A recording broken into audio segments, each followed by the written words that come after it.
예수님의 이름으로 기도합니다. 아멘. 평안 들으셨습니까? 우리 앞뒤 좌우로 한번 인사하겠습니다. 평안하셨습니까? 우리가 계속 다니엘 기도회를 하고 있는데요. 매 시간마다 은혜를 받고 있죠. 예. 저는 매 시간마다 참 받는 은혜들이 새롭습니다. 예. 간증하시는 분들의 하나님이 우리의 하나님이 되기를 소망하고 또 나의 하나님이 되기를 진심으로 소망합니다. 저는 그런 생각합니다. 간증하시는 분들의 하나님, 그 하나님이 바로 우리의 하나님이 되었으면 좋겠고 또 각각의 사람들의 하나님이 되었으면 좋겠다. 그 하나님이 그 하나님이시잖아요. 그죠? 우리 성도들 안에서도 하나님께서 주시는 귀한 은혜들을 마음껏 이렇게 좀 같이 교제함 가운데 나누고 함께 또 자랑도 하고 또 은혜 가운데 좀 깊이 우리의 영혼들이 주님의 그 은혜 깊은 가운데 머물게 되므로 또 세상도 넉넉히 이겨내는 믿음의 복된 백성들 되시기를 주님의 이름으로 축원드립니다. 오늘은 그리스도의 피가 맺은 또 하나의 가족이라는 제목으로 말씀을 전하겠습니다. 그리스도의 피와 관련된 부분으로 오늘부터 시작해서 한 3주간, 2주간 더 그리스도의 피가 우리 가운데 어떠한 역사를 이루고 계신지에 대한 부분을 좀 나누고 싶은데요. 오늘은 그 첫 번째 시간으로 그리스도의 피가 우리를 또 하나의 가족으로 만들었다라는 제목으로 여러분들과 말씀 나누겠습니다. 여러분, 사람의 피를 나눌 때에 일반적으로 A형, B형, O형, AB형 이렇게 나눕니다. 물론 희귀한 혈액형도 있습니다. ABO나 RH 형도 있는데 보통은 A, B, O, AB 이렇게 나눕니다. 혈액형을 통해서 사람의 이 성격 유형도 말하기도 하지요. A형의 사람을 보통 여러분 뭐라고 이야기하냐면 뭐라고 이야기합니까? 소세지다 이렇게 이야기합니다. 소심하고 세심하고 지랄 같다 그렇게 이야기합니다. B형의 사람은 오이지다 이렇게 이야기합니다. 오만하고 이기적이고 지랄 같다 이렇게 이야기합니다. O형의 사람은 단무지 이렇게 이야기합니다. 단순하고 무식하고 지랄 같다 이렇게 이야기하죠. AB형의 사람이 있습니다. 정말 왜 이렇게 나누는지 모르겠는데 AB형의 사람은 지지지 이렇게 이야기합니다. 지랄 같고 지랄 같고 지랄 같다. AB형의 분들 있습니까? 상처받지 마시기를 바랍니다. 또 꼭 이런 것 같지만은 않아요. 어쨌든 여러분 사람의 피에 대한 유형이 이렇지만 중요한 건 사람의 피는 생명이 있어서 굉장히 중요하다라는 것입니다. 특히 여러분 수술을 받을 때 사람의 피가 없으면 절대 수술이 불가하다라는 것이죠. 그런데 충분한 피가 준비되어 있으면 여러분 어떻습니까? 수혈을 통해서 얼마든지 사람을 다시 살려내는 것을 우리가 볼 수 있죠. 요즘은 병원마다 피가 굉장히 없어서 큰 걱정이다 이렇게 이야기를 합니다. 여러분 헌혈이 필요합니다. 그죠? 그런데 헌혈하는 게 생각처럼 쉽지만은 않아요. 왜냐하면 자신의 피를 뽑아서 남에게 준다라는 것이 결코 쉽지 않기 때문에 그런 것이죠.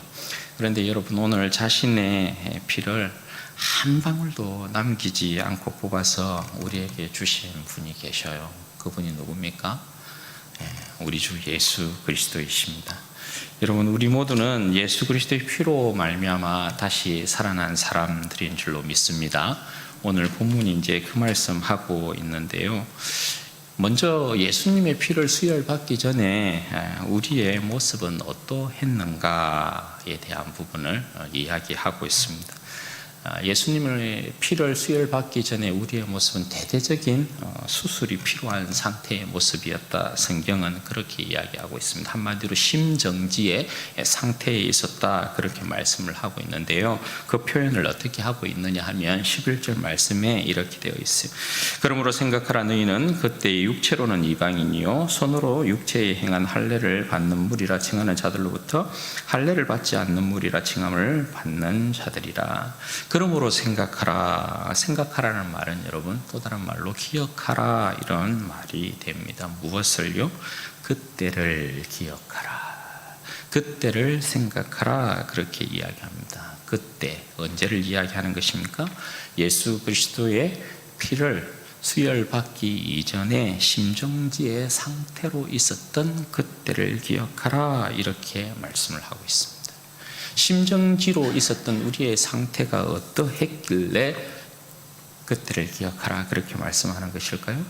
오늘 말씀해 보면 그때의 육체로는 이방인이요 손으로는 육체에 행한 할례를 받는 무리라 칭하는 자들로부터 할례를 받지 않는 무리라 칭함을 받는 자들이라 그렇게 말씀합니다.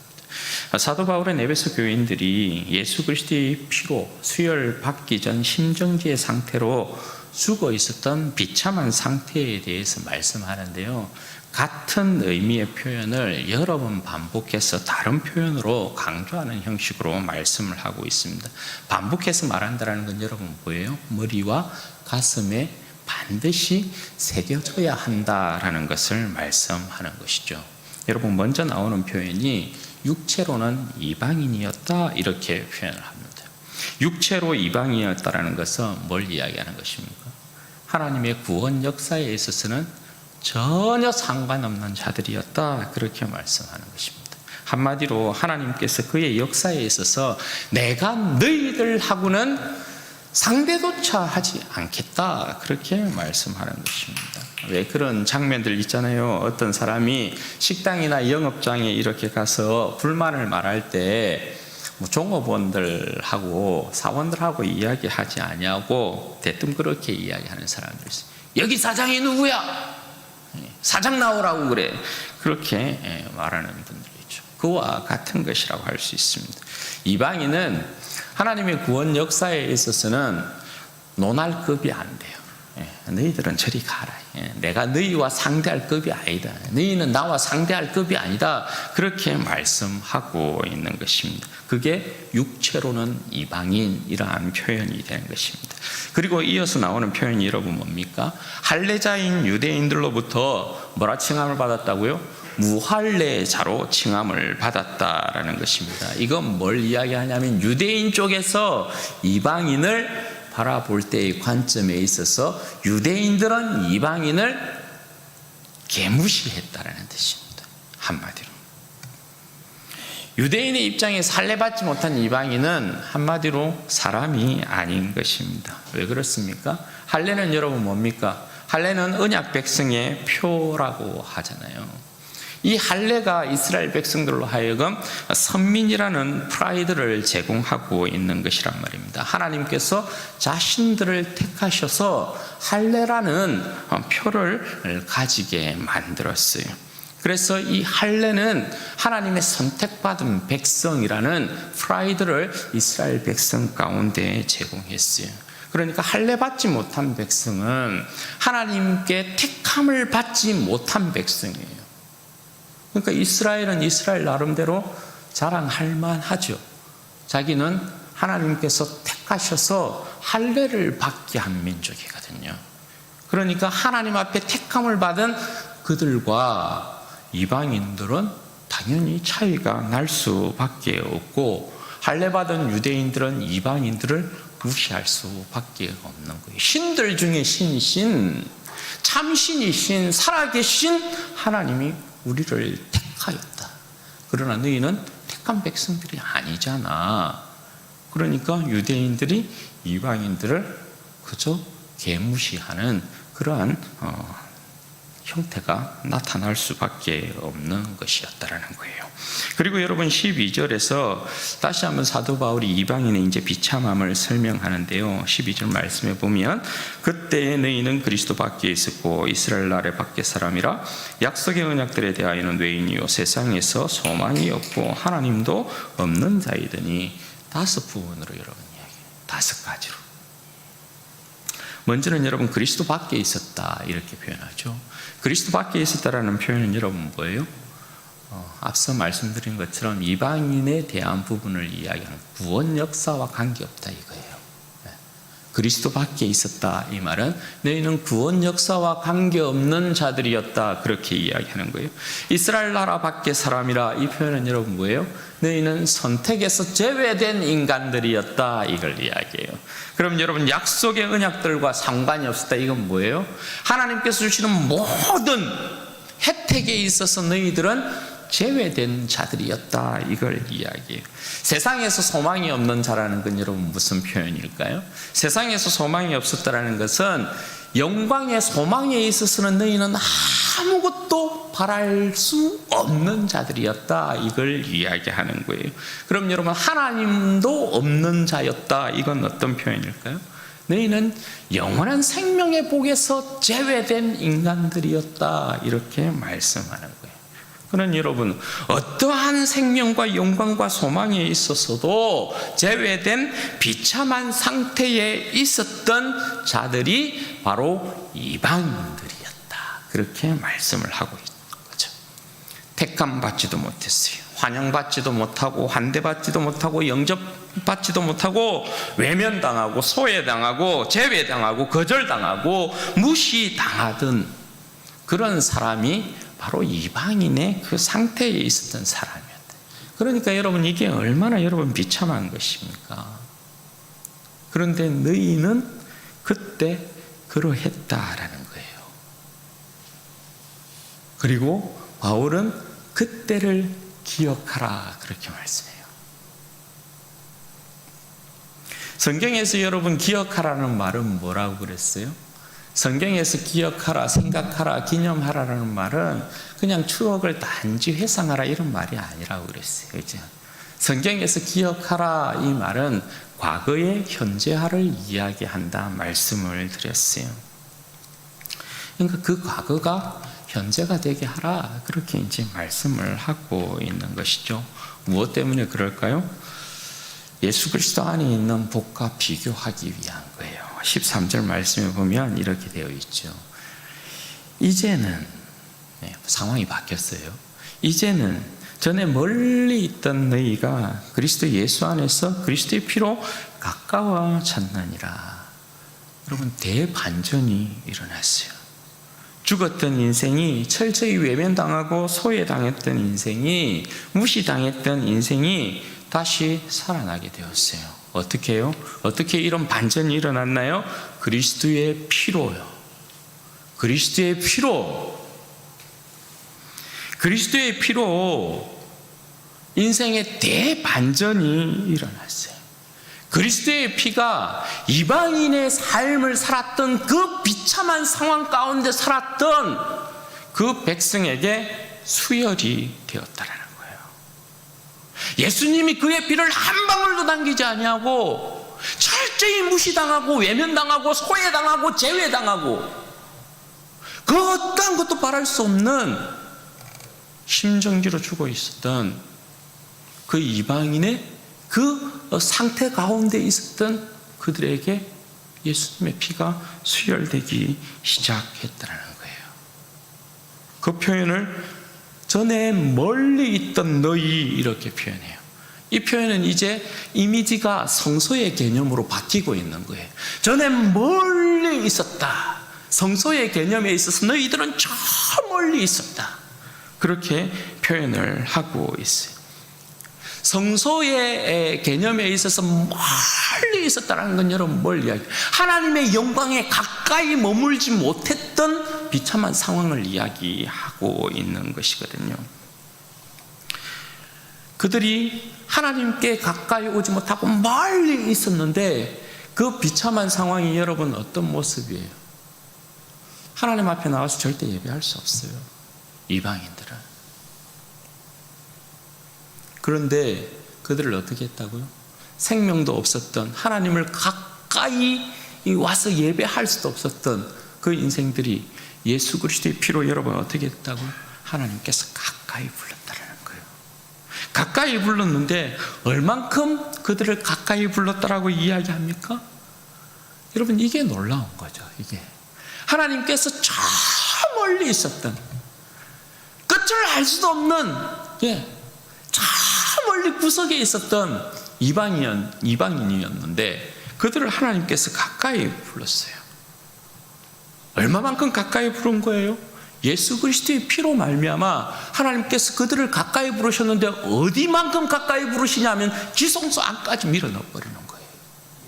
야, 가까이 와, 가까이 와. 이방인의 뜰이 아니고 여인의 뜰이 아니고 남자의 뜰이 아니고 성소도 아니고 지성소 안으로 들어와. 내 안방으로 들어와.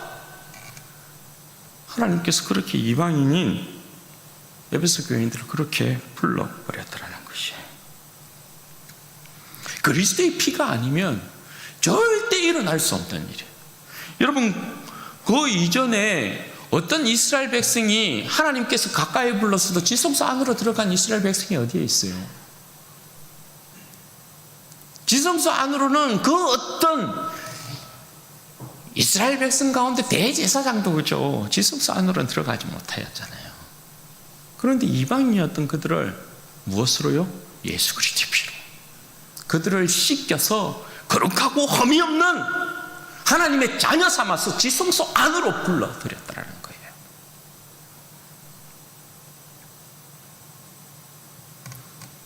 그래서 여러분, 이 이방인들의 신분이, 이 이방인들의 신세가 완전히 뒤바뀐 역사가 어떤 식으로 나타나느냐, 19절 말씀해 보십시오. 19절에 보면 이제 그들이 어떻게 변화되었는지에 대한 부분을 이야기해요. 19절에 보면 그러므로 이제부터 너희는 어떻게 해요? 외인도 아니요 나그네도 아니요 오직 성도들과 동일한 시민이요 하나님의 권속이라. 여러분, 그리스도의 피로 수혈을 받고 공급을 받은 그때로부터 이제부터 어떻게 되었다고요? 너희는 외인도 아니다, 나그네도 아니다. 외인도 아니고 나그네도 아니라는 말은 뭡니까? 이제 더 이상 소외되지 아니하고 제외되지 아니하고 외면당하지 아니하고 무시받지 아니하고 천대받는 자들이 더 이상 아니라는 거예요. 그럼요, 오직 성도들과 동일한 시민이요 하나님의 권속이라는 것입니다. 여러분, 성도들과 동일한 시민이라는 것은 성도들과 똑같이, 그러니까 성도는 하나님의 백성, 언약 백성을 이야기하잖아요.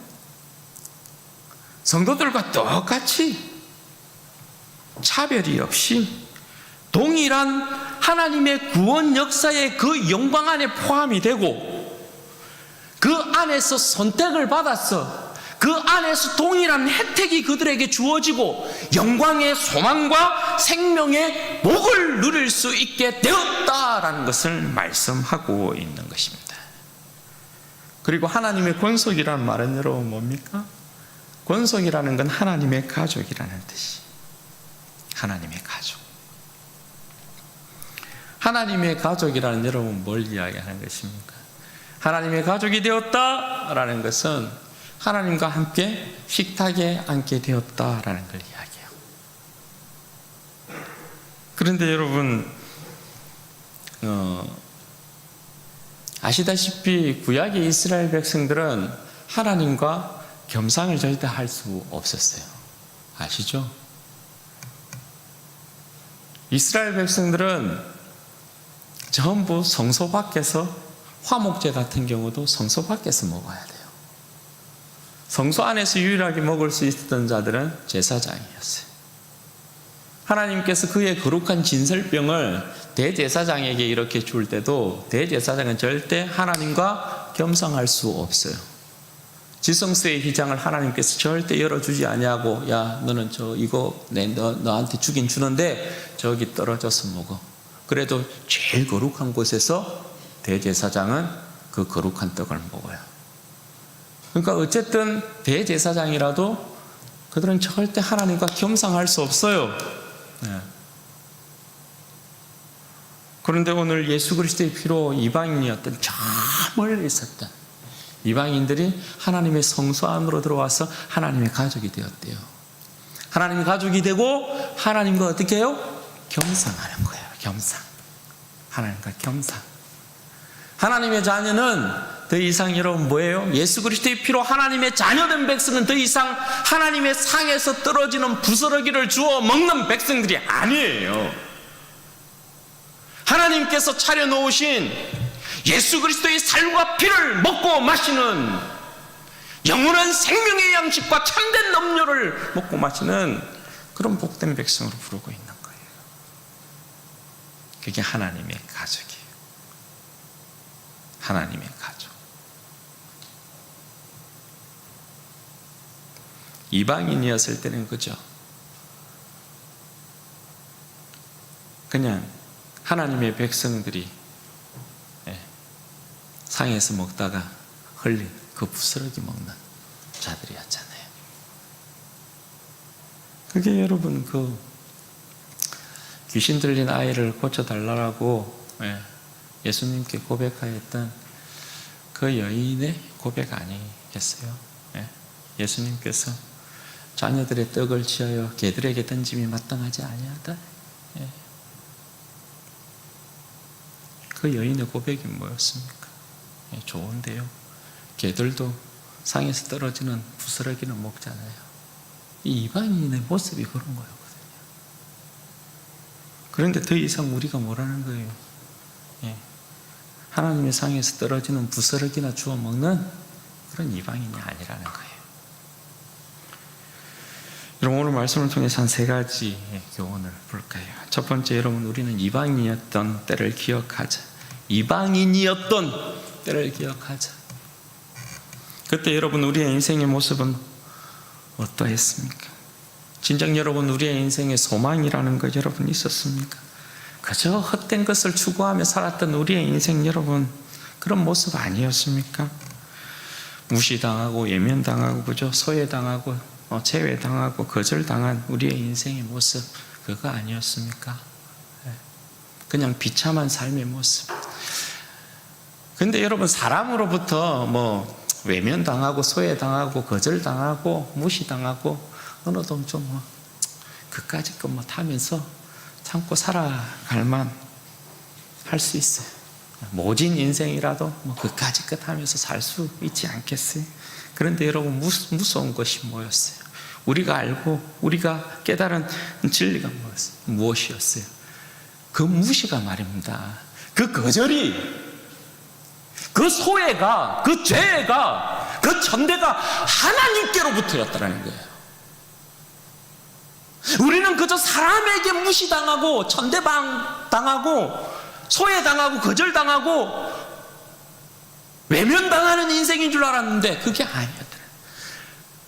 이방인 너희의 그 상태에 있었을 때의 그 모습은 하나님으로부터 너희가 그러한 천대와 무시와 외면과 거절, 하나님께로부터였던 너희들, 그걸 말씀하고 있는 거예요.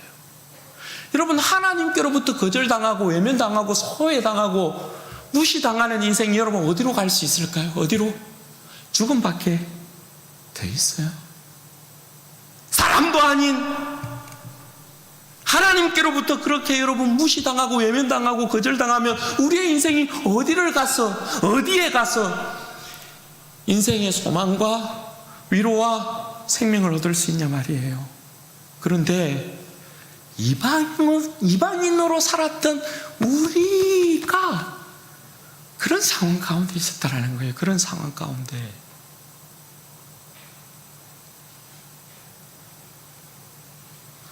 여러분, 기억하셔야 되죠. 야, 우리가 이방인이었을 때, 예수 그리스도를 몰랐을 때, 예수 그리스도의 피가 우리를 살리기 이전에 우리의 모습이 하나님으로부터 철저히 무시당하고 있었던 인생이었구나. 외면당하고 있었던 인생이었구나. 아무런 소망이 없었던 인생이었구나.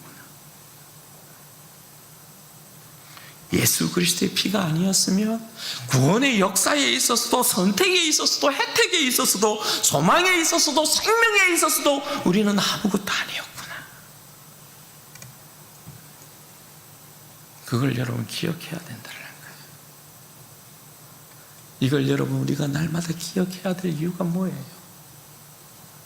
예수 그리스도의 십자가. 예수 그리스도의 십자가 앞에서 우리가 이것을 날마다 기억해야 될 이유가 뭐예요? 그래야 나를 위하여서 피 한 방울 아끼지 아니하고 그 십자가에서 모든 피와 땀방울을, 모든 물을 다 하신 예수님의 그 은혜에 감사할 수 있기 때문에 그래요.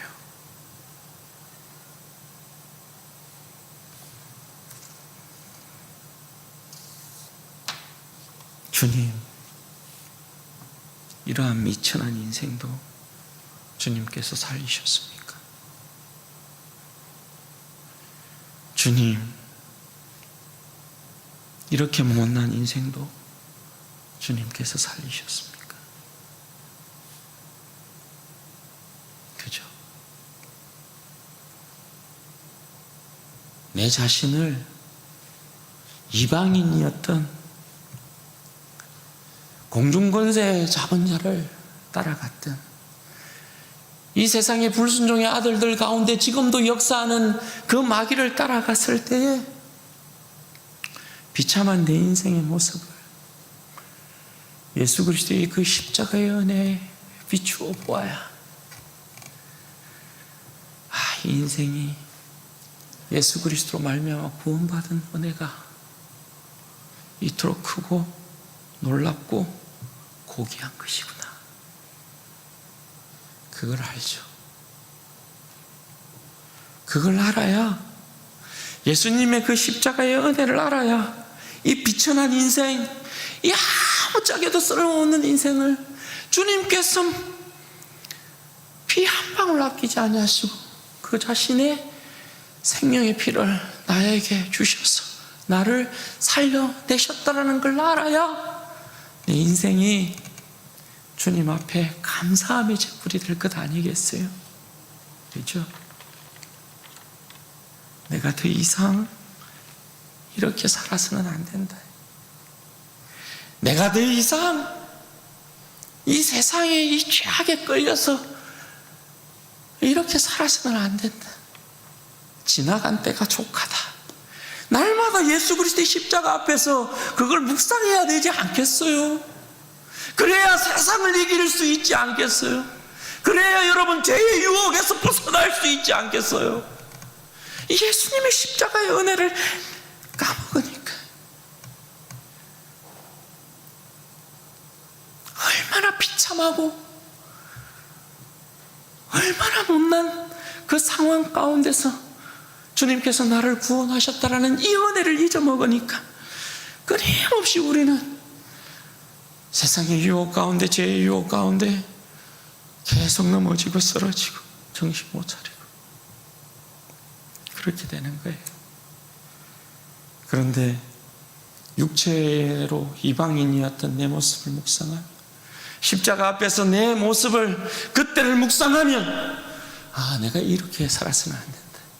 주님이 피 한 방울 남기지 아니하고 나에게 그의 생명 주셔서 나를 살리신 것은 하나님 앞에 영광의 찬송이 되게 하기 위하여 내 인생을 건지셨다라는 이 은혜를 여러분 부여잡고 오늘도 세상에 나아갈 때에 주님의 은혜를 힘입어 당당하게 세상을 살아내고 죄짓지 아니하고 어떻게 하면 하나님 앞에 영광을 돌릴까? 어떻게 하면 하나님의 기쁨이 되어지는 인생을 살까? 그거 생각하게 되는 거예요.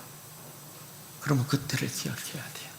그리고 두 번째, 우리가 그리스도의 피로 수혈받아 산 인생을 기억하자라는 거예요. 우리는 죽었었어요. 우리는 죽었는데요, 우리는 진짜 산송장이었는데요, 사망 선고까지 내려진 인생들이었는데요, 주님께서 나를 살리셨어요. 그 피 한 방울 남기지 아니하고 주님께서 몽땅 나에게 다 아낌없이 한 방울도 남기지 아니하고 주님께서 나에게 주셔서 나를 살리셨어요. 여러분, 주님의 은혜에 감사하며 살아야 돼요. 그래서 사도 바울이 갈라디아서 2장 20절에 이렇게 고백하잖아요. 내가 그리스도와 함께 십자가에 못 박혔나니 그런 적 이제는 내가 산 것이 아니요 오직 내 안에 누가 사신 것이라고요? 그리스도께서 사신 것이라. 이제 내가 육체 가운데 사는 것은 나를 사랑하사 나를 위하여 자신을 버리신 하나님의 아들을 믿는 믿음 안에서 사는 것이라. 내가 산 것이 아니라 이제 더 이상. 내가 산 것은 뭐라고요? 나를 위하여 자기 자신을 버리신 하나님의 아들을 믿는 믿음 가운데 사는 것이다. 여러분, 내 인생을 사는 것이 결단코 아닙니다. 내 인생을 사는 게 여러분 결단코 아닙니다. 주님을 위한 인생입니다. 주님을 위한 인생. 주님께 바쳐진 인생. 주님께 드려진 인생.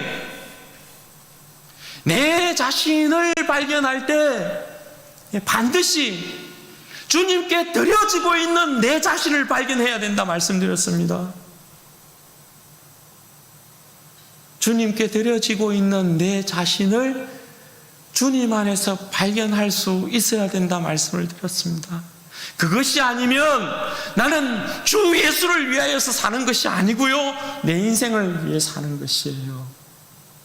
내 인생을 위하여서 사는 것은 반드시 여러분 탐심과 탐욕의 이 더러운 복음에 물들어져서 사는 거예요. 탐심과 탐욕에 물든 복음이라는 것은 여러분 뭡니까? 우리 어제 전도사님이 고백했던 것처럼 내 자신을 위하여서 하나님의 능력을 끌어당기는 거예요. 내 안에서 그리스도가 발견되지 아니하고요, 내 인생을 잘 살기 위해서 하나님의 능력을 이용하는 것이라고요. 그 안에는 절대 그리스도가 발견될 수 없어요. 그 자신만이 나타나요. 그 자신의 잘됨과 영광만이 자랑돼요. 여러분 참 희한하죠. 탐심과 탐욕에 물든 복음이라는 거예요. 전부 뭐 자랑합니까? 탐심과 탐욕에 물든 복음이라는 건 내 병든 몸을 누구 앞에서 자랑할 수 없어. 못난 내 자식을 자랑할 수 없어. 잘난 자식만을 사랑해야 되고, 건강한 몸만을 자랑해야 되고, 복 받은 것만을 자랑해야 되고, 성공만을 자랑해야 하고, 출세만을 자랑해야 돼. 이게 여러분 뭐예요? 탐심과 탐욕에 물든 복음이에요. 복음은 그렇지 않습니다. 진정한 복음은 병든 몸 가운데서도 자유함을 얻고요, 출세하지 못해도, 성공하지 못해도, 자식들이 좋은 데 가지 못해도 뭐예요? 주님께서 붙으시는 인생이야. 그 가운데서도 주님의 방법과 주님의 그 기이한 역사하심 가운데서도 그리스도의 영광을 드러내는 그 인생으로 쓰임받는 거예요. 그게 진정한 복음이죠. 그렇지 않아요? 언제 복음이 이 세상의 영광을 보장했어요? 이 세상에 가난하고 못나고 무식하고 천하지만 복음의 영광이 던지는 부요함이 뭡니까? 그럼에도 불구하고 이 가난함으로 말미암아 진정 부요함을 누리고, 그죠? 병듦 가운데서도 자유함을 누리고, 그게 복음의 영광, 예수님이 던진 복음의 영광 아니에요. 물론 복음의 영광이라는 게 이 세상에 잘됨도 있다, 그죠? 그게 없다라고 말하는 거 절대 아니에요. 그러나 그것만을 복음의 영광이라고 생각하면 큰 착각이에요. 탐심과 탐욕에 물든 복음이 얼마나 많은 줄 아십니까? 예수 믿으면 무조건 세상에서 잘 되어야 된다는 게 왜 복음이에요? 그건 탐심과 탐욕의 복음이에요. 저는 우리 변기수 원장님 간증하는 거 들으면서 저는 각 시간마다 이제 주님께서 주시는 은혜들이 이렇게 있는데, 참 우리 하나님 멋지시다. 우리 하나님 굉장히 멋지신 분이시다. 왜? 저런 인생을 통하여서도 하나님께서 영광을 받으신다는 게 여러분 굉장히 멋지지 않아요? 하나님께서 두 다리 멀쩡하게 고쳐서 여러분 사용했나요? 그게 아니죠, 그죠? 저 모습 그대로, 병든 모습 그대로를 가지고도 하나님께서 그 기이한 역사 가운데 하나님께서 그렇게 영광을 받으신다네. 우리 하나님 정말 멋지다. 저는 그런 생각이 막 드는 거예요. 이 모양을 통하여서 하나님 영광 받으시고, 저 모양을 통하여서도 영광을 받으시고, 우리 하나님 정말 멋지신 분이시다. 쓸모없는 인생이 없구나. 예수 그리스도 안에 있는 인생은 쓸모없는 인생이 아무것도 없구나. 주님의 피가 헛되지 않구나. 주님의 피가 헛되지 않구나. 여러분, 우리의 직장 생활이, 우리의 어떤 사업체의 어떤 경영이, 우리의 어떤 가정이, 우리의 손과 발이 반드시 여러분 주님의 것으로 움직여야 돼. 단순히 여러분 먹고 살기 위해서 내가 오늘도 직장을 다닌다, 내 사업체를 경영한다, 내가 그냥 오늘도 죽지 못해서 산다, 여러분 절대 그게 아니죠. 그건 여러분 복음이 아니에요.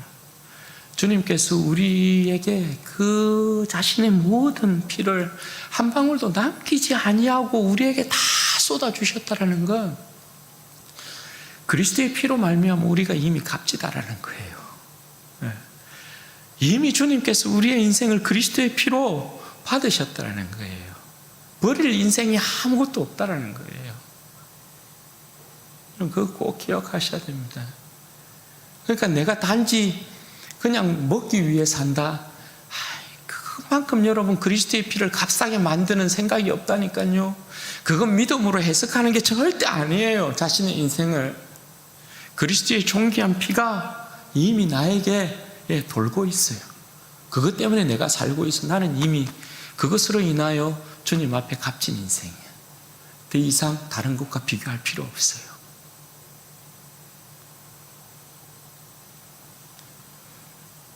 여러분, 그저 주님의 영광에 사로잡히면 이 비밀을 우리가 깨달아요.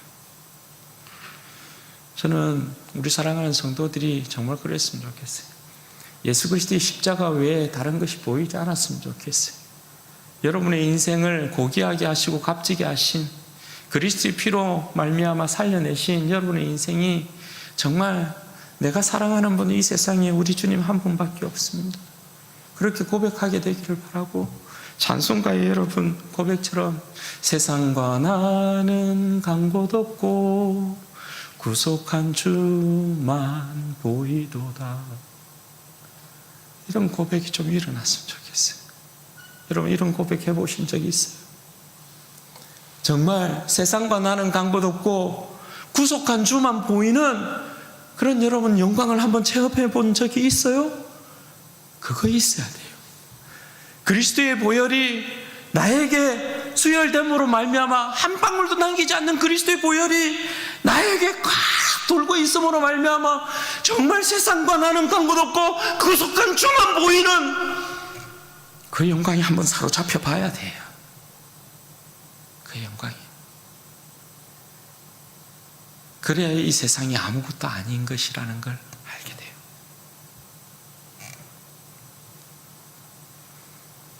그리스도의 그 피가 우리 안에 역사하고 그리스도의 피 때문에 내가 산다라는 것, 그 영광에 사로잡히면 우리의 인격도 변하지 않겠어요? 전부 아까 그 성격 유형이요. 이 보십시오. 성격도 지랄 같고 성품도 지랄 같고 성질도 지랄 같고 인격도 지랄 같고 인품도 지랄 같고 인성도 지랄 같으면 되겠어요? 그리스도의 피로 수혈받으면 그죠? 우리가 좀 바뀌지 않겠어요? 우리의 성격도 우리의 성질도 우리의 성품도 우리의 인격도 우리의 인성도 우리의 좀 인품도 좀 주님 닮아가지고 온유하고 좀 따뜻하고 겸손하고 사랑하고 그렇게 되기를 바랍니다. 그렇게 되어야 되죠. 그리스도의 피로 우리는 살고 있는 인생이라는 걸 기억해야 합니다. 그리고 마지막으로 세 번째, 이제부터는 우리가 성도들과 동일한 시민이요 하나님의 가족인 것을 기억해야 된다는 거예요. 성도들과 동일한 시민이면 하나님 나라의 백성의 부요함으로 여러분 살아야 합니다. 성도들과 동일한 시민이라는 것은 성도들과 똑같이 그 기업의 영광을 누리고 있는 백성이라는 거예요. 그럼 여러분, 우리에게 주어진 기업의 영광의 부요함이라는 건 뭐예요? 이 세상에 썩어질 것이 아니고 하늘나라의 부요함이잖아요. 그죠? 그러면 우리의 인생들이 여러분 어떻게 변해야 되는 것이에요? 이 땅을 살아가는 우리의 인생들이 좀 복음의 영광으로 부여해져야 된다. 움켜짐으로 부유해지는 인생이 있다 말씀드렸고, 나눔으로 부유해지는 인생이 있다 말씀드렸어요. 움켜짐으로 부유해지는 인생은 복음의 부요한 영광으로 이 땅 가운데 부요한 인생이 절대 아니고, 이 사람들은 뭐예요? 감심과 탐욕으로 부유해지는 인생이에요. 그런데 나눔으로 부유해지는 인생이 어떤 인생이라고요? 복음의 영광으로 부요한 인생이라고 그랬어요. 우리는 예수 그리스도의 생명과 하늘나라의 기업을 얻은 백성으로 모든 것을 다 가지고 있는 인생이에요. 그러므로 여러분, 우리의 인생은, 이 땅 가운데 우리의 인생은 예수 그리스도의 손과 발이 되어서 부요함으로, 우리가 가진 것 주님께서 주신 것인 줄 알고 주님의 영광 나타내려고 부요함 가운데 나누어 쓰고, 그리스도의 사랑과 그리스도의 향기를 그 가운데 담아서, 그죠? 진짜 예수 그리스도의 사람으로서의 그 부요함으로 살아가는 인생의 그 아름다운 모습 드러내야 된다는 거예요. 성도들과 동일한 시민으로 살아간다는 그런 거예요. 복음의 부요함의 그 영광으로 여러분 살아갈 수 있어야 된다. 그리고 여러분, 우리는 하나님의 상에서 먹고 마시는 하나님의 가족이라는 거, 이걸 기억하셔야 됩니다. 예수 그리스도의 살과 피를 먹고 마시는 백성입니다. 이 정도면 주님께서 우리에게 모든 것 다 주신 것 아니에요? 우리를 정말 가까이 부르셔서 하나님의 잔치상, 원수 앞에서의 잔치상을 베푸신 거잖아요. 예수 그리스도의 살과 피를 먹고 마시면 여러분 뭡니까? 사망의 권세 앞에서 하나님께서 우리에게 그의 그한 상을 차리고 계신 것 아닙니까? 예수 그리스도의 살과 피를 먹고 마셔서 영원히 가라지도 아니하고 영원히 배고프지도 아니하고 영원한 배부름과 참된 음료를 마심으로 세상에 가람이 없는 백성으로 만들어 놓은 거 아니에요? 세상이 아무리 우리를 유혹하고 마귀의 권세가 아무리 우리를 유혹해도 절대 여러분 그저 흔들림이 없는 백성이 주의 백성들 아닙니까? 주의 상에서 먹고 마심으로 배부르지 아니하면 어디에서 진짜 여러분 우리가 배부름을 얻을 수 있어요? 날마다 차려지는 하나님의 배부름의 상이에요.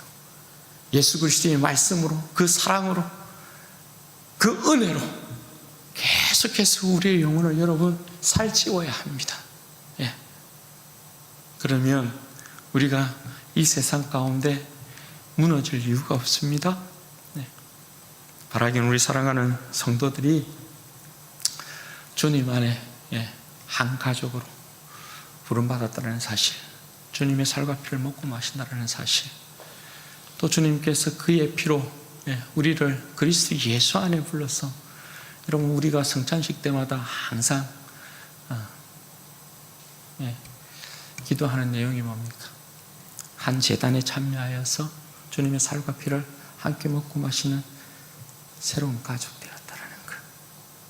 주님의 피가 우리를 하나님의 가족, 또 우리 안에 그리스도의 피가 한 가족을 만들어 놓았다라는 것. 무슨 일일까요? 내 형제 자매도 1년에 한 번 볼까 말까요? 그죠? 어제 제 조카 결혼식이 있어서 광주에 갔다 왔는데 우리 가족들이 오랜만에 한 번 얼굴 봤어요. 명절 때도 잘 못 봐. 그런데 오랜만에 가족 얼굴 한 번 봤어요. 그런데 우리는 뭐라고? 매주일마다 이게 뭐예요? 예수 그리스도의 피로 맺어진 새로운 가족이에요. 제가 냉정하게 여러분 그 말씀 드리잖아요. 육신의 가족은 예수 안 믿으면 이 세상에서 그냥 60년, 70년, 80년 그렇게 보다가 영원히 빠이빠이예요. 그러나 예수 그리스도 안에서의 한 가족, 새로운 가족은 뭐예요? 이 땅과 영원한 하나님의 나라에서 영원히 보게 될 영원한 가족이에요. 예수 그리스도의 피로 맺어진 육신의 가족도, 혈육으로 맺어진 가족도 얼마나 애틋합니까? 그러나 그리스도의 피로 맺어진 가족, 더 애틋했으면 좋겠습니다. 더 사랑했으면 좋겠습니다. 더 따뜻했으면 좋겠습니다. 더 온유했으면 좋겠습니다. 새 계명을 주노니 서로 사랑하라. 내가 너희를 사랑한 것 같이, 피 한 방울도 남기지 아니하고 너희를 사랑한 것 같이 너희도 서로 사랑하라. 이 계명을 온전히 이루는 우리 진주 언혜교회 모든 권속들, 가족들 되시기를 주님의 이름으로 축원드립니다. 같이 한번 기도하겠습니다. 이 시간에 기도할 때 여러분 같이 기도하십시다. 하나님, 우리가 이방인이었던 때를 기억하게 하옵소서. 예수 그리스도의 피로 말미암아 구원받은 그 은혜가 얼마나 크고 놀라운지를 하나님 기억하게 하여 주셔서 내일 십자가의 그 사랑 가운데 무장하고 세상을 넉넉히 이기는 믿음의 백성이 되게 하여 주시기를 간절히 바라며 소망합니다. 하나님, 내 인생이 그리스도의 피로 수혈받아서 산 인생임을 기억하게 하여 주옵소서. 이제 이 인생이 그리스도 안에서 살고 있는 인생임을 기억하게 하여 주셔서 하나님, 내 삶이 그리스도 안에서 발견되어지고 내 인격이 그리스도의 인격으로 변화되어지는 인생이 되어지도록 역사하여 주시고, 하나님, 이제부터는 내가 성도들과 동일한 시민이고 하나님의 가족인 것을 기억하게 하여 주셔서 하나님, 영생의 양식을 먹고 마시고 하나님 나라의 그 부요함을 상속받고 있는 인생임을 기억하게 하시고, 또 주님께서 그리스도의 피로 맺어준 우리 진주 언혜교회 가족이 더욱더 사랑 가운데 내가 더욱더 내 가족을 더욱더 사랑하는, 그리스도의 피로 맺어진 가족을 더욱더 사랑하는 인생이 되어지도록 하나님 은혜를 주옵소서. 우리 주여 한번 부르짖고 기도하십시다. 주여.